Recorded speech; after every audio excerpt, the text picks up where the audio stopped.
Hello everyone. हमारा question है write the IUPAC name and common name of CH3Cl। दूसरा है draw the structure of chlorobutane. Third है draw the structure of bromopentane and the structural isomer possible for bromo are structural isomer possible for bromopentane. तो चलिए सब question समझते हैं। सबसे पहले हम लोग को दिया हुआ है कॉमन नेम और आईपीसी नेम लिखना है CH3Cl का।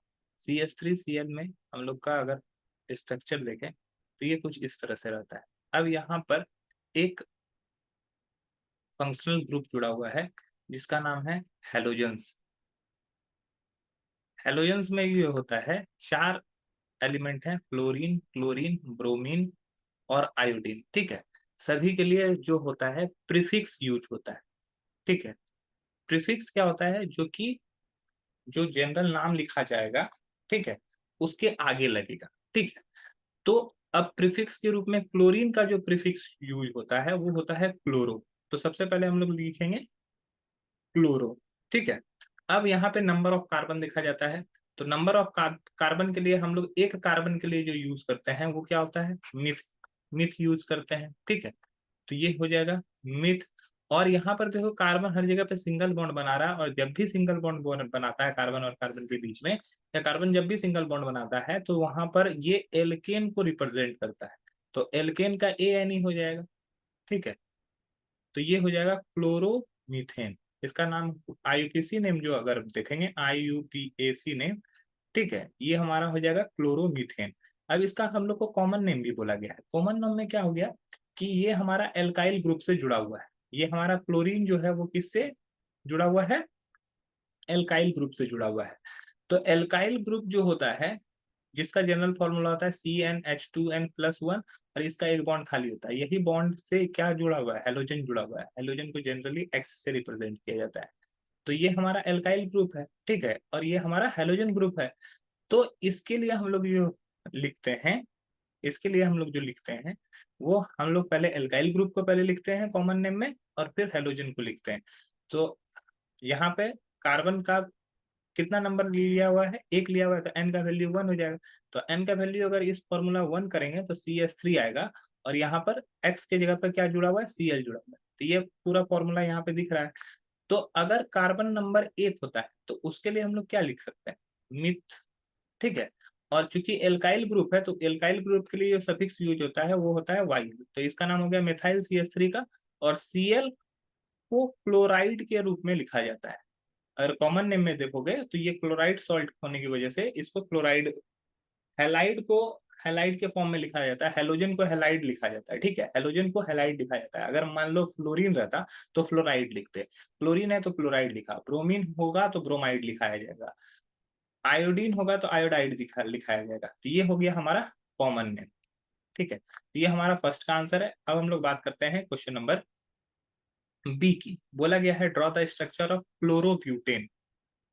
क्या बोला गया है? क्लोरोब्यूटेन। सिंपल सा चीज है। देखो, नाम में ही लिखा हुआ है क्लोरो। क्लोरो का मतलब हो गया Cl। ठीक है, अब ये ब्यूट एन, ब्यूट का मतलब होता है चार कार्बन, और ANE का मतलब है कि उसमें क्या जुड़ा हुआ है? एल्केन जुड़ा हुआ है। मतलब कि कार्बन और कार्बन के बीच में सिंगल बॉन्ड है। तो ब्यूट का मतलब है चार कार्बन। तो चार कार्बन हम लोग पहले पुट करेंगे। ठीक है, और सभी जगह ANE है तो सभी कार्बन के बीच में सिंगल बॉन्ड होगा। अब इसमें क्या जुड़ा हुआ है? क्लोरो जुड़ा हुआ है। तो एक कार्बन पे हम लोग क्लोरो ऐड कर देंगे। अब जहां पे जितना हाइड्रोजन का नेट है उसको उतना हाइड्रोजन दे देंगे। तो ये फर्स्ट कार्बन जो है ये चार बॉन्ड बनाता है, एक बॉन्ड बना चुका है तो टोटल तीन बचा है, तो तीन हाइड्रोजन। दूसरा कार्बन देखेंगे दो बॉन्ड बना चुका है तो दो हाइड्रोजन। तीसरा भी दो बॉन्ड बना चुका है तो दो हाइड्रोजन। और चौथा भी दो बॉन्ड बना चुका है, इसलिए इसको भी दो हाइड्रोजन। तो ये हमारा क्लोरोब्यूटेन का फॉर्मूला हो गया, ये स्ट्रक्चर हो गया। अब इसी को ब्रेक करके भी लिख सकते हो कि कार्बन है, तीन हाइड्रोजन इस तरह से जुड़े हुए हैं। ये कार्बन है, इस पे दो हाइड्रोजन इस तरह से जुड़ा हुआ है। ये कार्बन है, उस पे दो हाइड्रोजन इस तरह से जुड़ा हुआ है। उसके बाद ये कार्बन है, उस पे भी दो हाइड्रोजन जुड़ा हुआ है, और ये हमारा क्लोरीन है। तो इस तरह से ये हम लोग लिखा जा सकता है। अब क्वेश्चन नंबर सी पे देखते हैं। Draw the structure of bromopentane. Bromopentane का हम लोग को स्ट्रक्चर बनाना है। और are structural isomer possible for bromopentane. Bromopentane का क्या पॉसिबल है स्ट्रक्चरल आइसोमर। तो ब्रोमोपेंटेन कैसे लिखता है, पेंट का मतलब हो गया 5 कार्बन, तो 5 कार्बन 1 2 3 4 5, और उसमें आगे में लिखा हुआ है ब्रोमो, ब्रोमो का मतलब हो गया कि ब्रोमीन जुड़ा हुआ है। अब जिसको जितना हाइड्रोजन की नीड है वो उतना दे देंगे।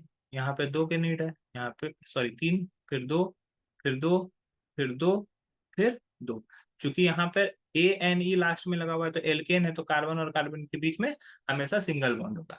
तो इसका स्ट्रक्चरल आइसोमर पॉसिबल है, बिल्कुल है।